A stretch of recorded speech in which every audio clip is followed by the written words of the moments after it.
Assalamualaikum warahmatullahi wabarakatuh. Baiklah, kali ini kita akan mempelajari potensi sumber daya alam dan kemaritiman Indonesia. Sumber daya alam adalah semua bahan yang ditemukan manusia dalam alam yang dapat untuk kepentingan hidupnya.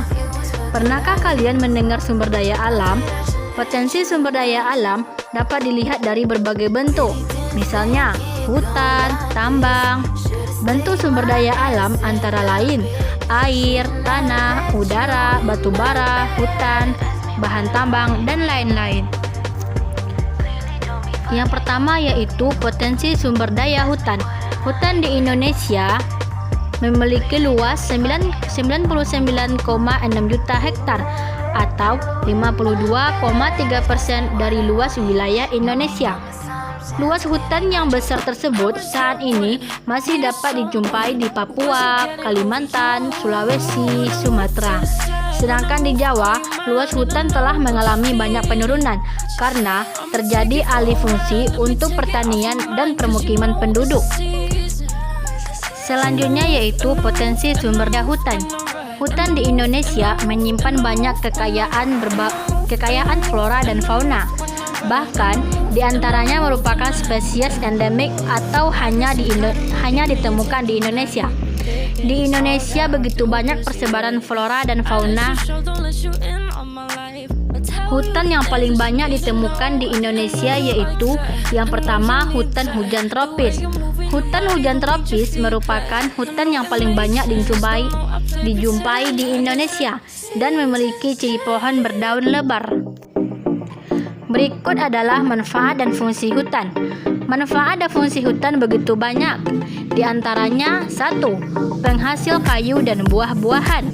2. Tempat hidup flora dan fauna. 3. Menyimpan air hujan. 4. Mencegah terjadinya erosi. 5. Paru-paru dunia. Selanjutnya yaitu potensi sumber daya tambang.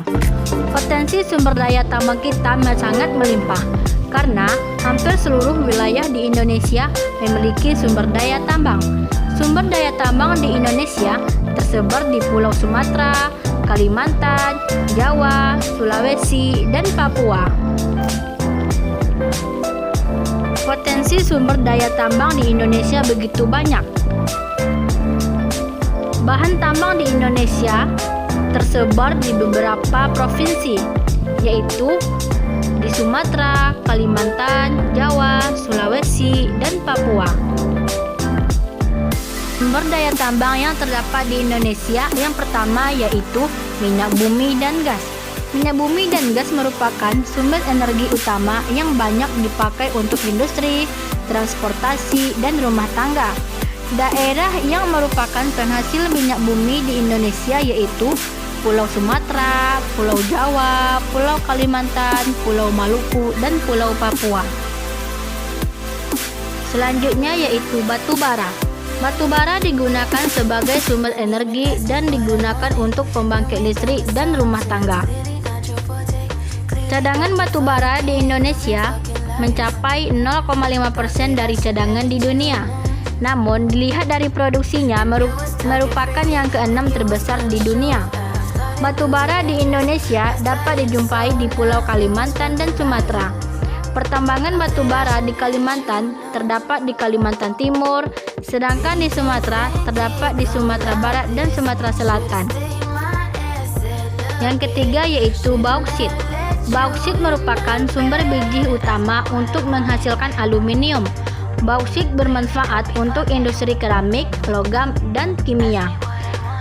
Indonesia memiliki potensi bauksit yang cukup besar, di antaranya yaitu Pulau Bintan, Kepulauan Riau, dan Singkawang. Selanjutnya yaitu pasir besi.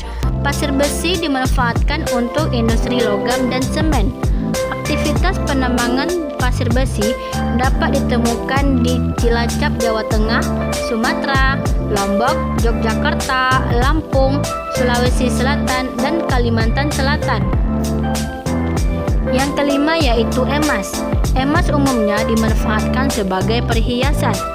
Tambang emas Tambang emas tersebar di Indonesia antara lain di Papua, Kalimantan Barat, Aceh, Sulawesi Utara, Riau, dan Bengkulu.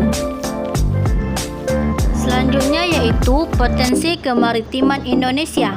Luas laut Indonesia 2/3 dari seluruh luas wilayah Indonesia, yaitu 5,8 juta kilometer persegi.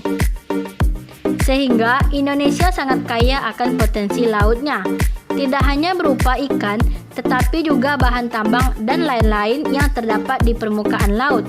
Kekayaan yang dapat dimanfaatkan dari sumber daya laut yang lain adalah sumber daya alam berupa hutan mangrove, terumbu karang, dan lain-lain. Sumber daya ini dikenal dengan sumber daya pesisir. Potensi sumber daya laut Indonesia antara lain berupa perikanan, hutan mangrove, dan terumbu karang. Potensi kemaritiman Indonesia yang pertama itu perikanan. Laut di Indonesia memiliki angka potensi lestari 6,4 juta tahun. Indonesia bagian barat dengan kedalaman laut rata-rata 75 meter memiliki jenis ikan pelagis kecil. Indonesia bagian timur dengan kedalaman laut rata-rata 4.000 meter terdapat jenis ikan pelagis besar seperti cakking dan tuna. Selain ikan yang tersedia di lautan, penduduk Indonesia juga banyak yang melakukan budidaya ikan, terutama di daerah pesisir. Jenis ikan yang dikembangkan yaitu ikan bandeng dan udang. Potensi kemaritiman Indonesia yang kedua yaitu hutan mangrove. Hutan mangrove dimanfaatkan masyarakat sebagai untuk kayu bakar, pembuat kertas, tempat tinggal fauna, yaitu ikan dan udang. Hutan mangrove tersebar di pesisir barat Pulau Sumatera, pantai utara Pulau Jawa, pesisir Pulau Kalimantan, pesisir Pulau Sulawesi, dan pesisir sebelah selatan Papua. Luas hutan mangrove di Indonesia sekitar 3 juta hektar dan luas terbesar hutan mangrove berada di Pulau Papua. Potensi kemaritiman Indonesia yang terakhir yaitu terumbu karang. Luas terumbu karang di Indonesia mencapai 284,3 ribu kilometer persegi dan merupakan terumbu karang terluas di Indonesia, terluas di dunia. Keanekaragaman hayati terumbu karang juga tertinggi di dunia karena di dalamnya terdapat 2.500 jenis ikan, 2.500 jenis moluska, 1.500 jenis udang-udangan, dan 590 jenis karang. Sebagai negara kepulauan, Indonesia merupakan negara yang memiliki terumbu karang terluas di dunia. Terumbu karang banyak ditemukan di wilayah Indonesia karena Indonesia berada di daerah tropis dan suhu perairannya hangat. Demikianlah materi kita pada pertemuan kali ini, yaitu potensi sumber daya alam dan kemaritiman Indonesia. Semoga materi ini bermanfaat bagi sahabat-sahabat semua. Sekian dari saya. Apabila ada kesalahan mohon diberi izin dan diberi maaf. Wassalamualaikum warahmatullahi wabarakatuh.